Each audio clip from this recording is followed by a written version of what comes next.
Hello. I want to welcome everybody to TCID's Open Hour. This is the second installment in this great project. I'm Sean Williams. I'm the director of the Technical Communication Information Design Program at the University of Colorado, Colorado Springs. And today we have our very special guest, Dr. Curtis Newbold, who is professor at Westminster College in Salt Lake City, and also the visual communication guy. And so we're gonna have a chat today for about an hour, and we're gonna ask lots of questions. And for all of you out in YouTube land who are watching this right now, I do have a scroll of questions on the side. So if you want to ask a question as we're going along, I will field those questions and I'll post those to Curtis as we're talking along. So welcome, Curtis. Welcome. Thanks for joining us, and I'm so glad that you're here with us today. And I want to start at the beginning. So tell us a little bit of your story. How did you get to where you are? What's the path that you took, and what were some challenges and some decisions you made along the way to arrive at being the visual communication guy? Well, thank you, Sean. It's great to be with you today. Thanks for having me on, and thank you all for those of you who are out there today for taking this time out of your life to be here. It's an honor and a pleasure.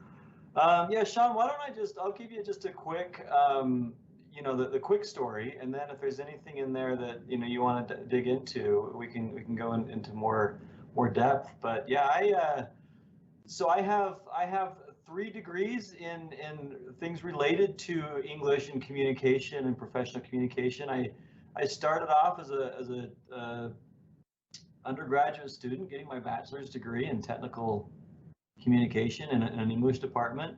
Got my master's degree in professional communication, and then got my PhD in a multidisciplinary program called Rhetorics, Communication, and Information Design. And that's, for those of you, that's where I met Sean, was at Clemson University. My career path is just kind of taken different interesting developments. I've often been curious about a lot of things, and didn't always know that I would become a professor, but that's where my career trajectory took me, and it's been a great job. But in addition to that, I've always had an interest in working in the corporate sector and doing trainings and corporate education, but I also have a real passion for design, and so I started building as side projects and started looking into other avenues for developing a platform, and that eventually led me to the development of my website, the Visual Communication Guy, and then from there it's led into a variety of opportunities for public speaking and design projects and consulting and things like that. So that's the quick story. Yeah, anything else you want to? Well, why did you decide to go with visual design and not, say, editing or translation or UX or something else? And what led to the visual piece? Yeah, that's a great question. I started, when I first chose to go into technical writing, it was a series of things that led me towards that degree. I was trying to find what I was good at, and in counseling with those at the university where I was at Utah State University, I had different professors in different areas and different advisors, and I think as many undergraduate students do, I was changing majors. I had started as an art major, always had a passion for students do. I was changing majors. I had started as an art major, always had a interestingly enough, I met with an advisor one day who told me that I would likely not be able to make enough money as an artist to do what I wanted to do in life. I wanted to raise a family, I wanted to be comfortable, have a good retirement, those sorts of things. And in a moment, really in a flash, this individual changed my entire career trajectory and said, no, you should do something else. And so, a bit of an identity crisis, I guess you could say. And I switched around a little bit. I moved into a food science degree for a brief period. It was a pre-med option. I thought maybe I'd become a doctor for a little while. Realized that wasn't for me. I did not do well in organic chemistry, so I had to shift gears there. But I also went into journalism for a little while. But again, had a second identity crisis as I realized that I wasn't going to be getting a degree in medicine or in nutrition, and trying to figure out what to do. But ultimately, I was sort of evaluating what I was good at and talked with a different advisor, and we came to the conclusion that the one thing that I was, the two things that I loved that I felt like I was decent at was writing and design. But I didn't know what I would really do with either one of those. And so she recommended that I get a minor in business, and that I take a course called What You Can Do with an English Degree, just to see what the possibilities were. And so the business was a very versatile degree, and if I wanted to change into a business major there, great. If I found something that sparked my interest in English, maybe that would do it for me. And that's what I did. I took her advice, and it was good advice, and was exposed to technical writing at that time, and found that was kind of something I loved. It was something I was good at. I was able to take my passion for design as well. As many of you know, document design is a huge piece of technical writing, and I took several courses on that. That was where I was first exposed to the Adobe Creative Suite. Of course, back then it was not as ubiquitous as it is today, but I was introduced to that, and got to where I loved it. And my favorite courses were always those ones related to design. I always liked the writing, but I kept leaning back towards this design thing, and I always wished there was more to it. I kept feeling like there's more to technical writing than just the writing itself, and I found myself leaning that way. But yeah, anyway, I did end up working as a technical writer for about a year, and I was actually in a translation department. So I did some technical writing, writing users manuals for treadmills and other exercise equipment. But I kept finding my passion was somewhere a little bit more than just writing those manuals. I wanted to do something different, and it just I kept leaning that way. And I ended up doing my master's degree, and I kept wanting to do the digital and visual projects. I was hired on to be a graphic designer for the graduate school for a brief period. I wasn't all that good at it then, but they somehow I fell into that position and learned a lot there, and I kept enjoying that. So I just kept taking me more in this visual direction. Well, so for those students out there who are nearing the end of your career with us at UCCS, I want to point out this crazy circuitous path that Curtis has gone down. And so if you're at a point in your career at UCCS, or you're graduating, you're not quite sure what you want to do, don't worry, you'll figure it out, right? Curtis has been very successful. And so take a lesson there. Just keep doing things that interest you, and eventually you're going to find it. So that's a key lesson there. I do want to ask you a question about how did you learn visual design? I mean, do you believe that visual design is an inherent characteristic, that some of us can do it and some of us can't? Is it somewhere in the middle? And so what is your opinion on how to learn visual design, and how did you learn visual design? That's a great question, Sean, and I think there's a lot of aspects to that, and I think about this a lot, especially your question about whether you can whether it's teachable, something you can learn, or is it something that's just inherent, something you're automatically good at. I mean, I think we all have interest and passion in different areas, and some maybe have more innate ability to do something over something else, whether that's music or athletics or design or anything else. That said, though, I often distinguish between two areas of design, and there's more than two. I don't want to just make it sound like there's two areas, but there's what there's information design, which to me is a lot more about cognition and about framing information in a way that people can understand quickly and rapidly. And then there's graphic art, which is a lot more of a creative flair, where you're an illustrator and maybe you're designing something where you start with a pencil and you create these really interesting drawings and turn them into whatever they might be, cartoon characters, really fancy logos, or abstract things, and they're a little bit different in terms of skill set. And I, for one, have never really been all that good at that side, of the graphic art side, where with a real flair for design. I mean, I enjoy it. I do draw to some extent, but I'm not. I couldn't publish my work in that area. You know, that's just not something I'm good at. But with information design, that to me is something that you design. You know, things related to. And the principles of design can be taught, and you can get good at it. You can learn skills in color and typography and layout and organization and structure and you know, and mapping complex problems and simplifying from audiences. A lot of things that you can do to get better at that, and I've discovered that over the years. And I really do. I see a lot of students that come through our programs that I've been teaching over the years who don't know anything about it and who get very, very good at it just through practice. And I definitely think it's an area that if you feel like, well, I'm not the most expert at drawing or creating these really fancy illustrations, that doesn't matter in terms of your professional career. You can still get very good at the information design side of it. So what do you think makes good design? That wasn't that the complicated question. I think one of the students asked that question. That's not my question. So yeah, well, it's a good question. I mean, it's one we should be asking ourselves. You might want to look up a man by the name of Dieter Rams. He is a famous industrial designer and invented a lot of the things in the 1960s that we still use today. Things like alarm clocks and you know, record players and things like he designed these things. But he came up with the 10 principles of good design, and it's a wonderful list of things that make for good design. And in fact, if you're interested, there's a great documentary called Objectified where he talks about those 10 principles of design.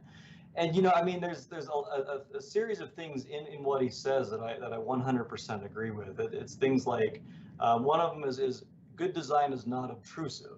In other words, it's not so, you know, gaudy or you know, it's flashy, but rather good design means that it's designed so particular that people don't even notice the design. And they use the example of like a Mac laptop, right, where we don't even notice the on switch is on because it's so subtle on the side. We're not trying to make a big announcement that your computer's on, but rather you put this tiny little blue light in the back corner that says it's on.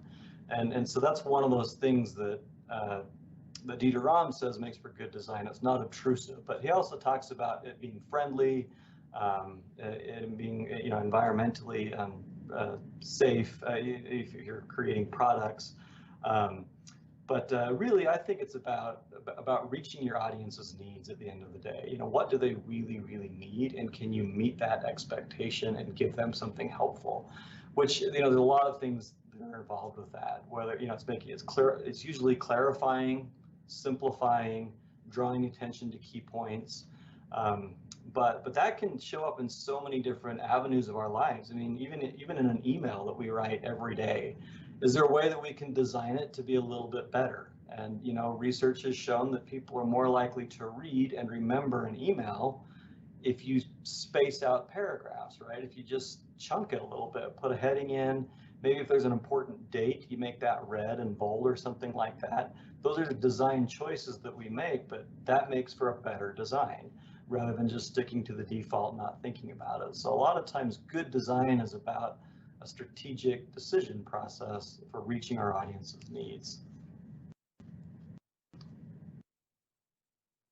Sean, you are on mute now. I'm not sure Sorry, I was on mute because I was typing Dieter Rams there. This leads me to a question about the visual communication guide, the website. Well-designed, great website. What is your favorite project? That's question number one that you've created. Question number two is, what was the most difficult thing that you've had to visualize in your consulting work, in your freelance practice? So two questions, your favorite project and the most difficult one. Those are great questions. Favorite project, you know, I'm always satisfied when I learn something that I didn't know how to do before and it turned out like it worked. So I attempt something that I haven't tried before, and I created a visual representation of citing sources in MLA format, which I know sounds super thrilling, but I was trying to find a way that you could take in one poster-sized document all of what really matters in citing sources, right? So you think of all the different kind of, citing books or media or journal articles or whatever else that we cite, and put that into one visual display so that you could understand that quickly, something that you could just sort of plaster on your wall and say, oh yeah, this is how I cite a DVD or something like that. Not that any of us use DVDs anymore, but that was a complex mental challenge for me to come up with this, and I ultimately determined to use a spiral graph, which I had never created before, and learned that in Illustrator, and then created the spiral graph. I got the idea. If you're familiar with David McCandless, he's a really famous infographic designer and has some fabulous books on infographics, but he has this one about culture and color, where it's identifying what different colors mean in different cultures. It's this fabulous infographic. But he used a spiral graph in there, and that's where I got the ideas. And I was thinking if I could use a spiral graph to cite sources in MLA, would this work? And so it came out to be, I feel like it worked pretty well. It was a pretty successful project. And I was pretty proud of myself for coming up with that and being able to display that. So I think that was one of the more fun ones that I did. And but I've had a lot of them that I really enjoyed. So that's a tough one. Your second question about the most complicated one, about a year ago, the Utah State Legislature Auditor General reached out to me. They had found me through my website. It's kind of a funny story because I live in Utah, and the Utah State Legislature is literally like 3 miles from my office here. But they found me through my website and had reached out and asked if I could do an infographic about the criminal justice system. And at first I thought, well, yeah, that would be great. I would love to help you out with that. Not fully understanding the complex, political issues and bureaucracies that are in all of the different departments and what they wanted represented in the criminal justice system. And their whole idea was to show how the criminal justice system affects somebody who has either been accused of or has actually committed a crime, and the whole process that they go through.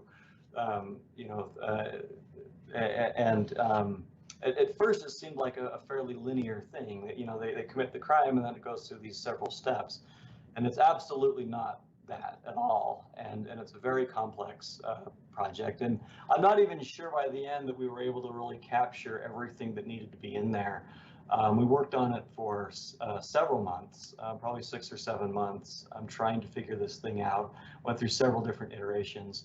And at the end of the day, they ended up breaking up the infographic into a bunch of subsections and put it in a report. So the full thing that I created never ended up getting used. But that was a fairly complex one that I worked through, and it was interesting, but difficult. They're complex because of the politics and the design choices that you had to make. And so again, a takeaway here is that design is always located in some context, in some set of relationships, right? And so it's not just about creating a design that you love. It's about all of these other people who need to have input on it and so on. Yeah. Let me ask you this question about the origin of the visual communication guy. So I asked you some questions about your projects and some things you've done. So where did it come from? I mean, why did you start the visual communication guy as this great site? Well, it's an interesting story. I don't know that I ever really fully understood where it was going to go and what it would become. But when I first started teaching here at Westminster College, I was teaching a web design course, and it was just an intro to web design. And I really didn't have a lot of background in web development. I knew enough to be teaching the courses, but I wasn't an expert. At least I didn't consider myself an expert. And was asked to teach the advanced course the next year, and that made me reflect. What can I do? Can I do this? At first, I told them, no, I don't think I'm the right fit for teaching an advanced course in this. It's not really where my background or expertise is. But they pleaded with me to learn and research it. And at the time I thought, the best way to become a better web developer, web designer is to create a more advanced site. I also researched a lot into what the current trends were. And this was back in 2013. But, where was web design headed? Back then, there was kind of a transition. A lot of us built websites using something like Macromedia Dreamweaver, which eventually turned into Adobe Dreamweaver. A lot of people were coding straight up from HTML, CSS, maybe some Java or Flash. That's where web design was at 10, 15 years ago, but it was changing. And the movement was towards content management systems, where it was a little bit simpler process to edit and build sites. And I did a lot of research into WordPress and also search engine optimization, of course, which is a big growing field, content strategy, and decided that's really where I teach in a communication department. That's what our students need to know, not necessarily the databasing and the hard coding, but really how to develop content in a way that reaches audiences appropriately. So that's where I started with this project. I thought, well, let's build a website where I can learn how to do search engine optimization at a higher level, where I can explore content strategies, where I can put my work out on display and see how people respond to it, see what creates growth. I also wanted to learn how you can make money from it. I had read about these bloggers that make all kinds of money, and I'm like, well, if they can do it, I can do it, right? Why not use this as a platform to just experiment? And I really didn't anticipate it going off for very long. I thought maybe I'll run it for 6 months to a year, learn a lot about it so that I can teach it at a better level, and then it would probably fade away. I didn't think I would have time in my life, frankly, to run a blog on the side. But and at first it felt like kind of an utter failure, at least in terms of the site itself. I mean, I learned a lot in terms of how to build it, how to design it. I explored a lot of things, but I was getting no traffic, at first, and it just didn't feel like this was a worthwhile project long term. But I was committed to it, and I said, I got into this for a reason. Let me push it for a year. I was reading books on how to blog, how to write, how to run a website as a business, and they kept saying, it takes a year. You've got to publish at least 100 articles. Before it'll take off, so which is about 3 a week. If you write 3 brief articles a week, you can get to about 100 over a year, and they don't have to be great articles, but they need to follow certain parameters. And so I thought, I'm going to try this and see if I can get there. In the meantime, and of course I named it the visual communication guy. I guess I'm taking a step backwards, trying to figure out what I would create this thing on. That was my passion. I love visual and I love communication. I just love those things. Communication in all realms, whether it's public speaking, writing, even interpersonal communication, just love that stuff. And then of course design. And so I wanted to merge those two. But then I also was realizing that one of my favorite websites back in the day was the Grammar Girl. And I don't know if any of you use that site, but this is her name is Minion Fogarty, but she has this great book and a website called The Grammar Girl, where it's just tips and tricks about grammar, and it's written in a very accessible way, and it's fun. And I actually resourced her website a lot in those days to learn just the technical areas of punctuation or things like that, things that I was just a little bit obscure. I'd always refer to her because she had great tips to help me remember. And she uses this little avatar, it's like a drawing of herself. And so, I mean, I hate to say I copied her idea, but I was inspired by her idea. And I thought, well, I'm going to do something in my own flavor and in my own way called the visual communication guy, and see if I can do something where we're teaching communication skills through design, where I actually talk about design and design things. But like I said, after I did that for a couple months, the success rate was not at the level that I thought, and I started thinking, if I was reading things about what goes viral, which is interesting. There's a lot of studies about what makes things go viral, but one thing that continues to be a very successful choice is to make visual, shareable content. And if you can make something that people can see in a little Facebook post square, somebody can see that and be inspired by it, they might share it, they might comment on it. They might not ever read your article, but they'll share it. And that's the kind of stuff that goes viral. So I explored a few things, and I ended up creating this really strange infographic. It was, I'm kind of a punctuation nerd. I love punctuation. You know, there's 14 punctuation marks in the English language. Decided to create this infographic. I actually call it the 15 punctuation marks because I threw in the asterisks just because, even though it's not really a punctuation mark.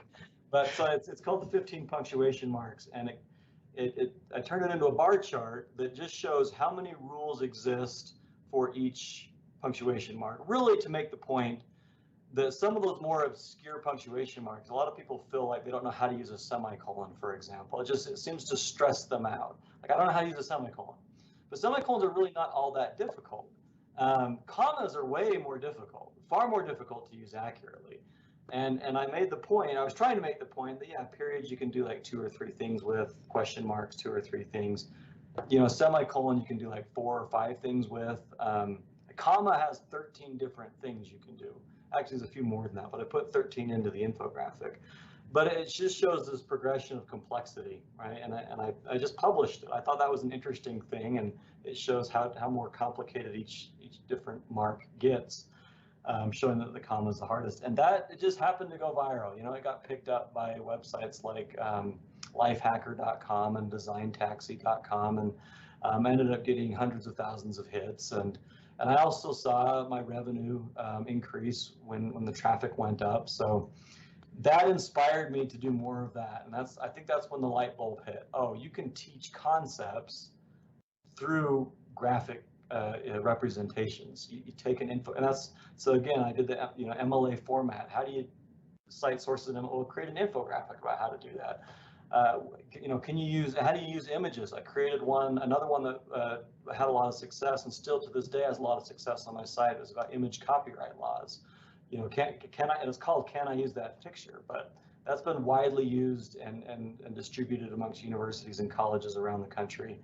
But that's where I really tried to lean towards, is teaching concepts visually, and it just sort of took off in unexpected ways. And anyway, that's where we're at today. I have a couple of questions from our viewing audience I'd like to get to. One is about your advice or your tips for students who are creating portfolios. What's the best way for them to share their visual examples? I don't know, maybe you have an infographic on this already, but what would you recommend for portfolios?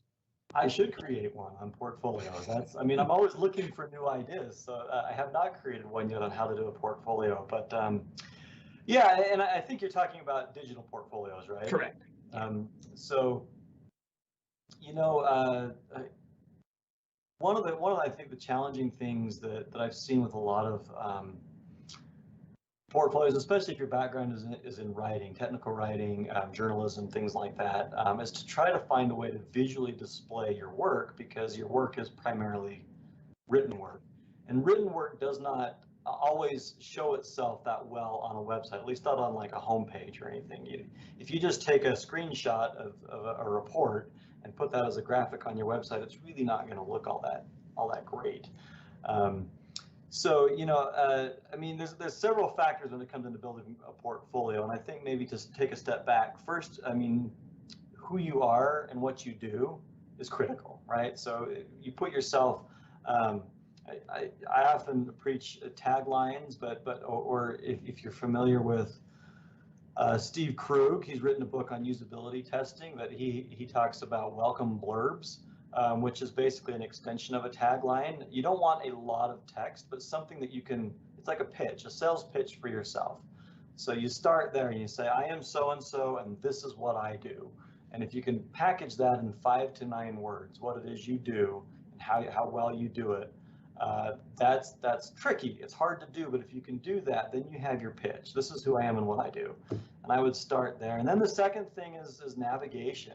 Navigation on a portfolio does matter. If you're going to be sending this to employers, or if you're like starting a freelance business, you want to show off your work, the people that come to your site need to find what they care about. No website is ever really about you. It's about the person using the website.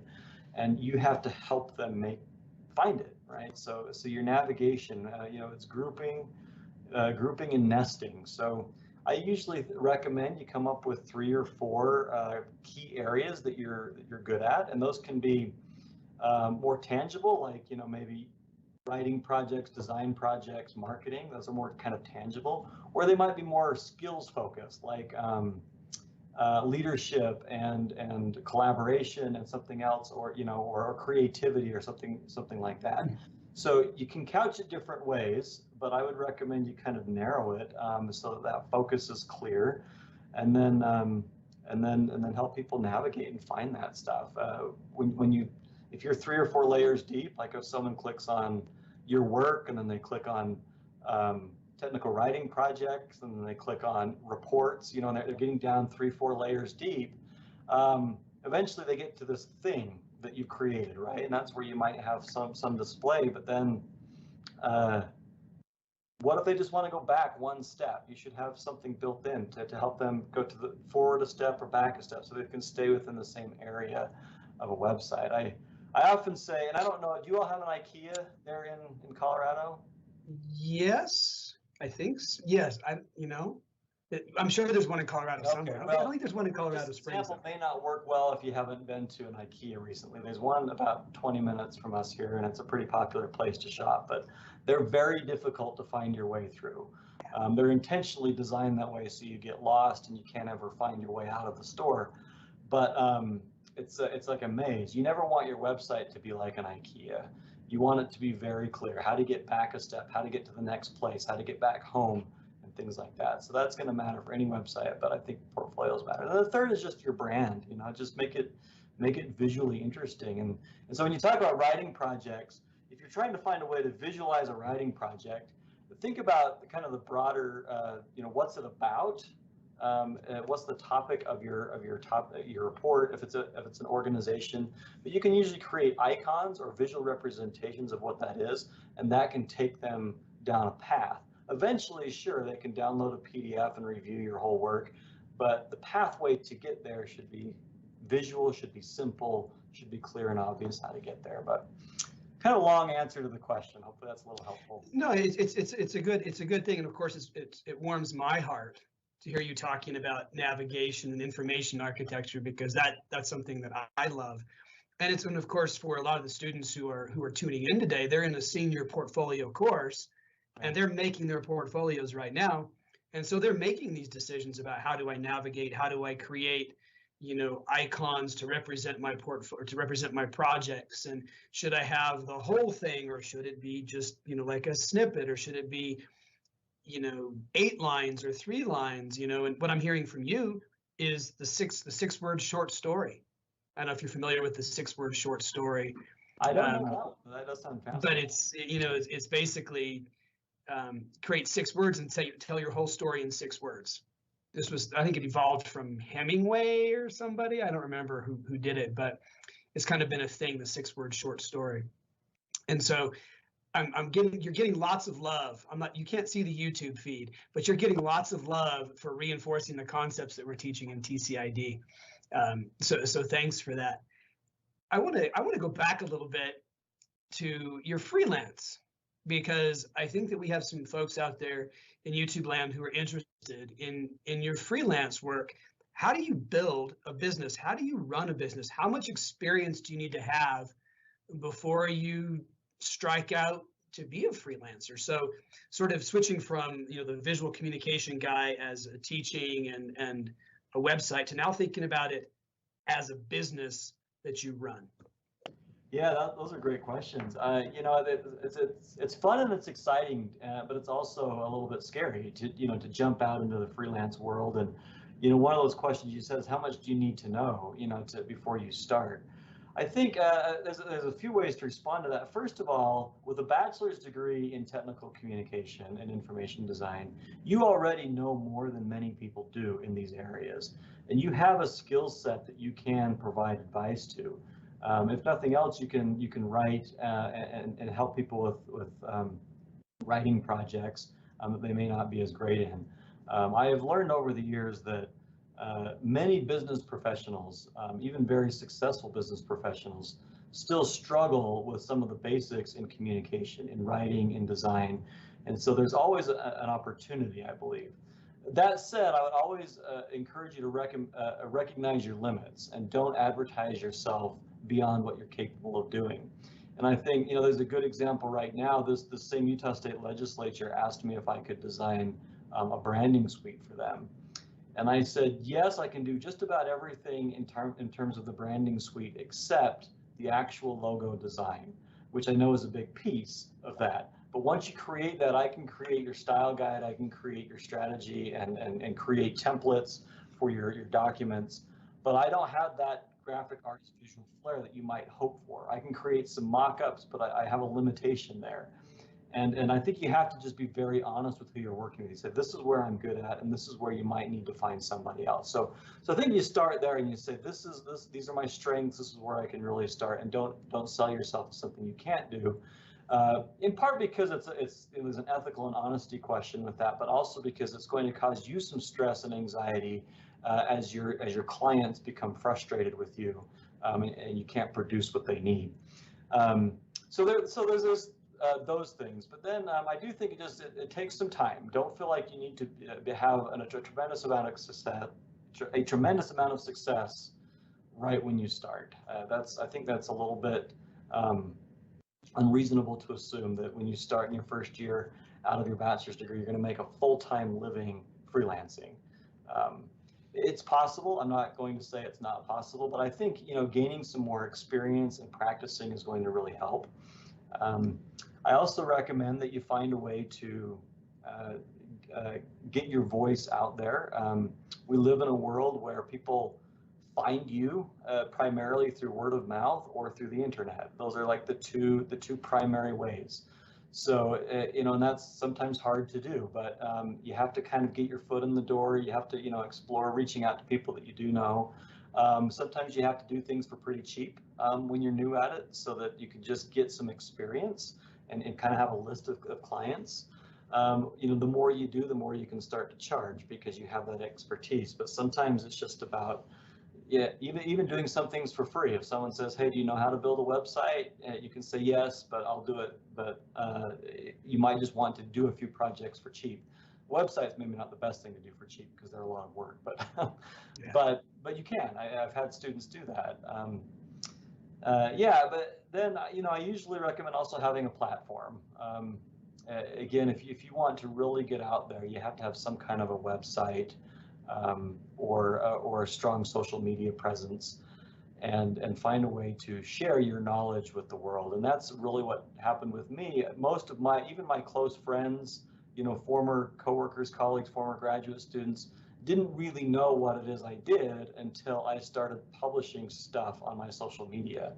And then there's, oh, Curtis, you're this expert technical writer, right? Well, can you do this for me? Or can you do that for me? And that's, at first it started with people asking for help with like resumes and cover letters, but those things then expand into other projects. And a lot of my work just started there because of my website. And I think that helped, just getting my name out there. Having a strong LinkedIn profile is also helpful.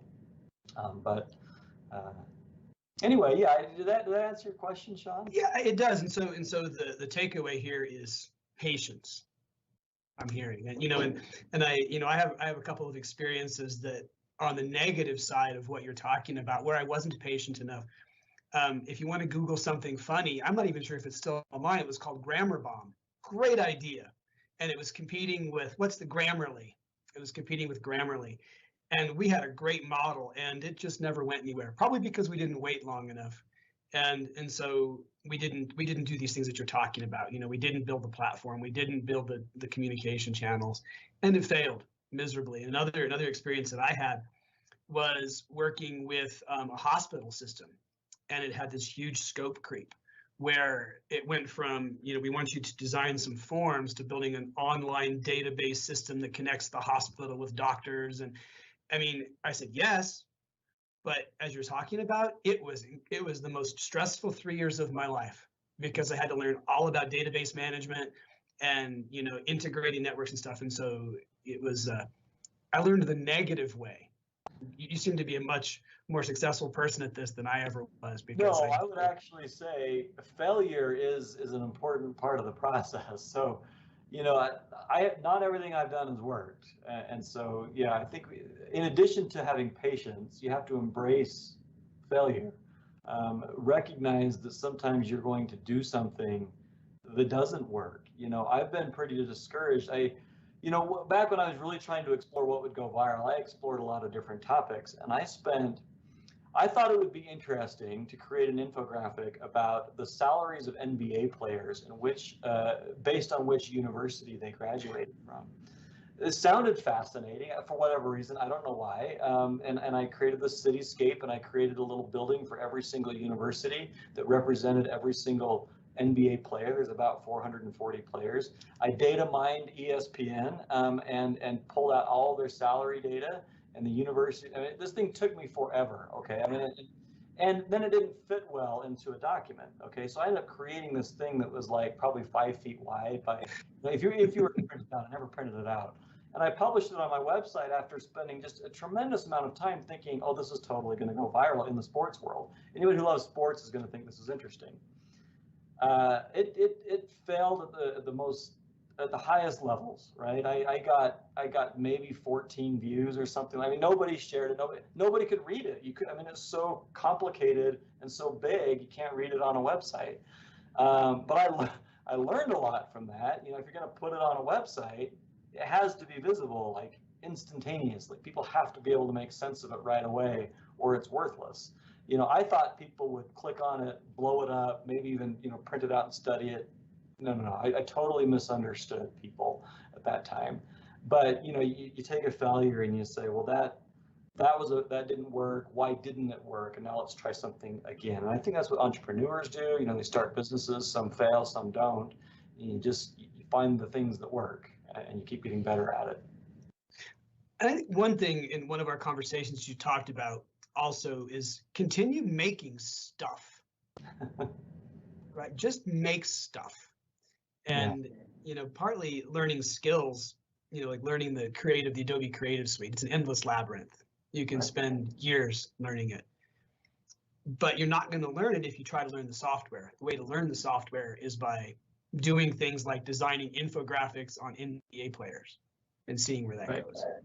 Yeah. I highly recommend that. Find a topic that's interesting to you and see if you can turn it into a design. Like what would that mean? What does that look like, and design it. And that's how you get better at it. And that's one of the reasons why I kept running the website, because I discovered that I was learning a lot. Every time I would try something new, I learned in that process, and I was able to build that to my collection of things that I've created, which now I have a repository, and people can say, well, show me what you've done. And I have something to show, right? I say, well, this is something I've done in this area, and so it's both good for learning and for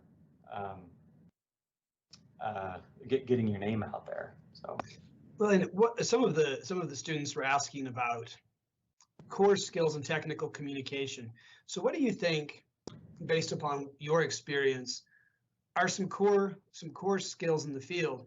And especially skills that might not be immediately relevant or transparent, or we might not think that you need to do this. So what is your opinion about skills for a successful tech comm and the hidden ones that we might not know?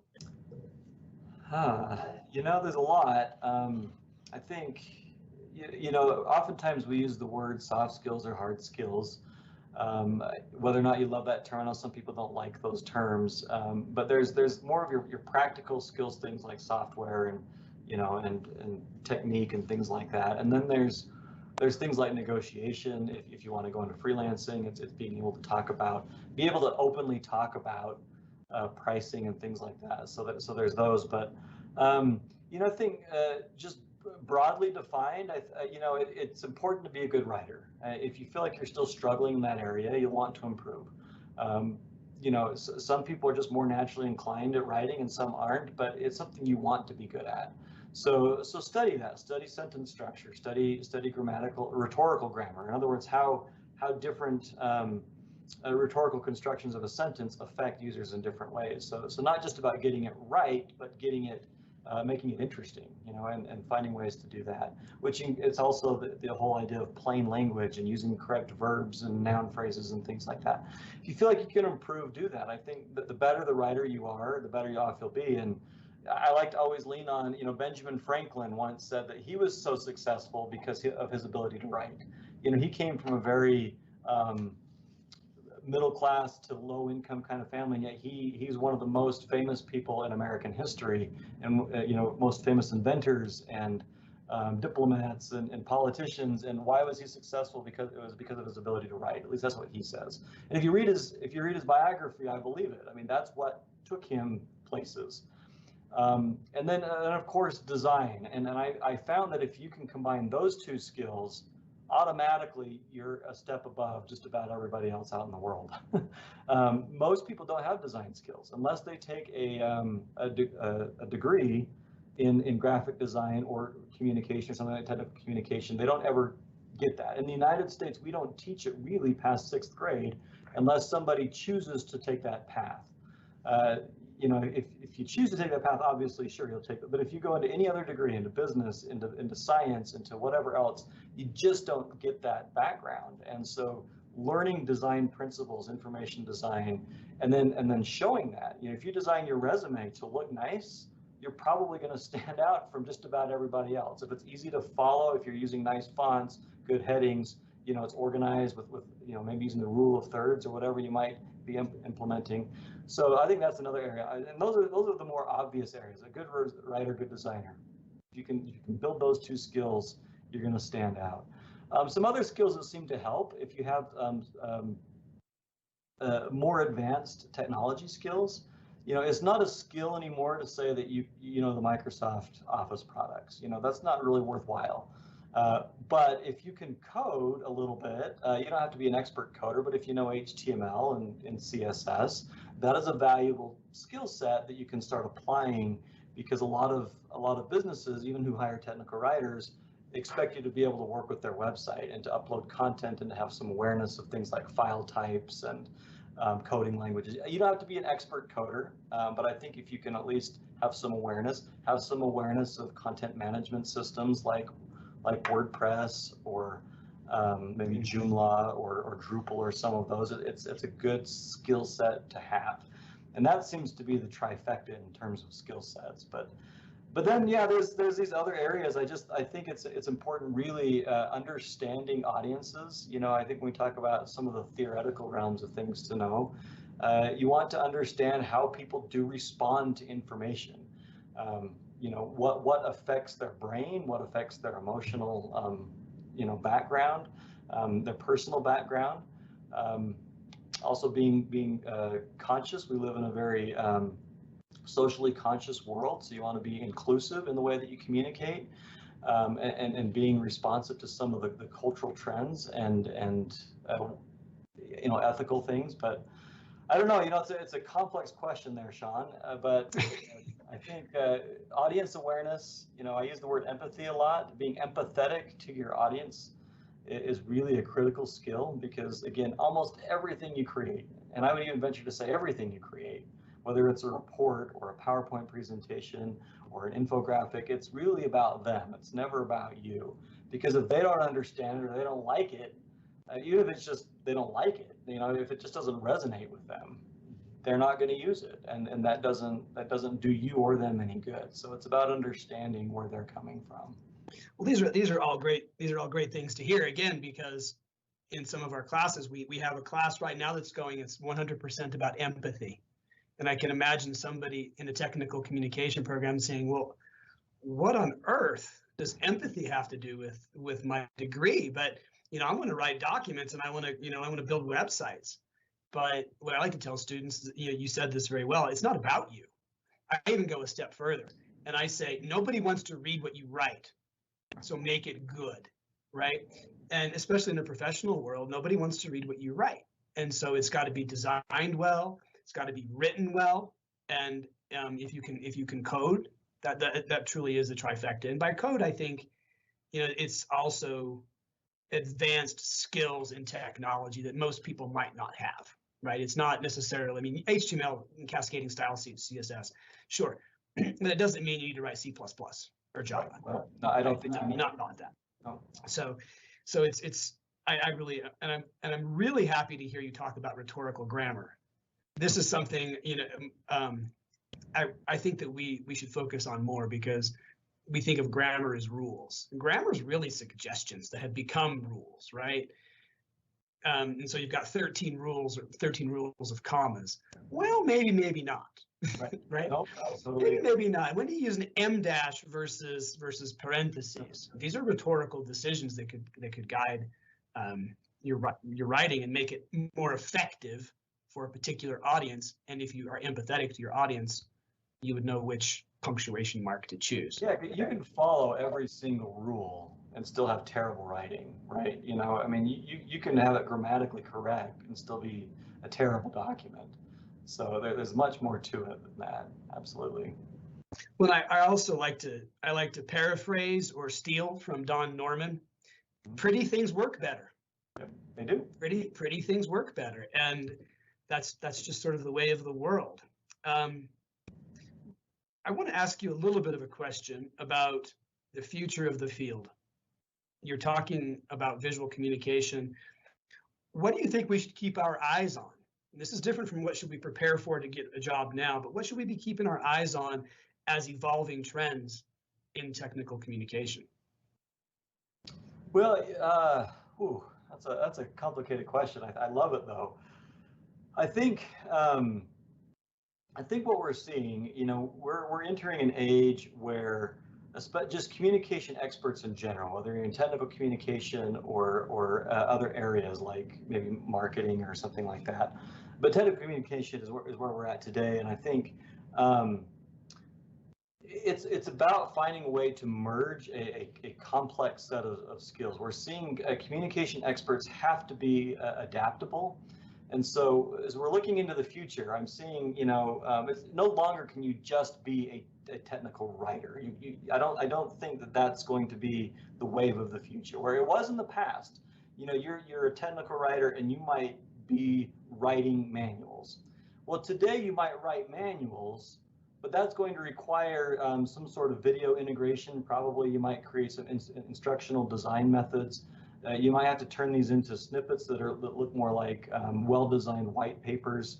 It's about combining a set of skills that we didn't have to before. So it's being abreast of what is new, and that, I know it's part of your question. What should we be looking out for? But I think it's merging fields. It's looking to what people are doing in user experience design and saying, what can I do there that applies here? I think design thinking as a mentality is one of those areas. For example, this started back in like 2005, really meant for like industrial designers that they could apply into different areas. But today, design thinking, which starts with empathy, the second is definition, which is defining the problem, and then you move into ideation, which is, again, coming up with all of your communication options. You think of all of the different types of tools, whether it's words and visuals or sound or whatever, and you merge those. And then it's the creation, where you have to have the more and more skills you can build, whether it's in software or in technology, software, hardware, or writing or design skills, combining those things. But that's what I'm seeing in the future, is that we're seeing less and less the ability to separate your job into one siloed unit as a technical writer. You have to be an experienced designer. You have to be, a production specialist. You have to understand more than just what we used to know. So that's a little overwhelming sometimes to think about. I do think the world is it's already been visual, but getting a real grasp on the visual side, that seems to be what's really resonating. I mean, as I've worked with the Utah State Legislature, they write these auditing reports. An audit report sounds tremendously dull, and they are. And because they're dull, nobody reads them. The problem with that is they're designed for legislators, people who have been voted into office to make our laws, right? Our senators, all of our politicians, our congressmen and congresswomen. They use these audit reports to make laws, but they don't read the reports because they hate them so much. So if you're a technical writer, then you know you've been hired by your state's government to create an audit report that's going to be read by your senator. You got to find a way to make them read it, and that usually means visualizing, simplifying, chunking. It's all these extra things, and we live in a world that is so inundated with information. Mm-hmm. The average office employee gets 40 to 50 emails a day, and the average manager gets between 70 and 100 emails every single day. That's a lot of information. And then you couple that with the social media. I mean, I could ask you all right now how many browsers you have open on your computer. And I bet many of you have more than 15 open up right now. How many tabs you have open up on your browser. That's just the world we live in. So finding a way to reduce, simplify, and visualize, I think really is the trend for the future. That is great. I think the idea of merging fields and thinking about big data and data visualization, data analysis, data for decision making. I mean, these are huge skills, and infographics certainly is part of that. Distilling down this complex body of information into something that somebody can digest. I think that is an important skill. It's a hard one. I know, Sean, we're running low on time, but just one quick anecdote, because as you mentioned that, yes, data visualization, huge. Definitely focus on that, because, so I was just invited to speak at the Administrative Professionals Conference later this year in September. So these are professionals who work for top executives of corporations. And the number one thing they wanted in this conference was a workshop on how to visualize data, because they're constantly being asked by the executives of their company to create reports, PowerPoints, to display their data in a way that is accessible. And so that's the primary workshop I'm delivering, is storytelling with data, how to tell your story. But yes, that's definitely a trend, because data visualization has been so poorly done for so long. Now that people are starting to get that skill set, we're recognizing, oh, how much this matters. So anyway, yeah, I'm glad you brought that up. So last question, what's next for the visual communication guy? Well, it's always up in the air. I'm always excited about the new opportunities that come. I think I'm looking for new ideas that I can produce. So as ideas come, just always comment. You can send them through my website, or just contact me directly and say, hey, what about an infographic on this? I love those. But hoping to, I'm working on a couple of book projects. We'll see where those end up, and speaking and doing speaking events like this one. I'm actually presenting next week to a company in New York, and doing some of those things. And that's my world is just it's like a variety show, it's a little bit of everything, and I think that's what keeps me going. I love being a professor. I love being a writer, writing books. I love designing stuff. I love managing a blog. I love speaking, and I think for me personally, that's what drives me, is to keep looking for new opportunities and just being open to whatever comes. And so we'll see. Ask me 5 years from now, it'll probably be very different than what I think it could be. But we'll invite you back 5 years from now. Okay. and see where you are. Curtis Newbold, thank you very much for talking with us for the last hour or so about your experiences with visual communication, about your business, about your thoughts on the field. It's really, really wonderful. And for everybody who's out there in YouTube land, please go. It's thevisualcommunicationguy.com. Please go to that website. If you haven't yet, it is a fantastic resource. So Curtis, thank you. Thanks to all of you out there who attended today, and we'll see you again in 5 years. Okay, I'll count on it. Thanks, everybody.